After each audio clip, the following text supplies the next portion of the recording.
How to update iPhone 15 or 15 Pro or Pro Max to the latest iOS 26.4.2. First, let's go back to the home screen. On the home screen, tap on Settings. Then we go down and tap on General. Next, tap on Software Update. And then tap on Update Now if it's already downloaded. If not, tap on the Download and Update button. Then enter in your screen passcode.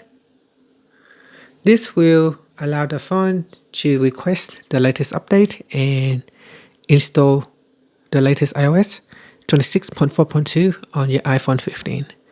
And that's it. Thank you for watching this video.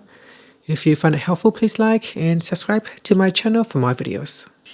During this process, also make sure your battery is fully recharged so that the update can progress smoothly. Thank you for watching this video.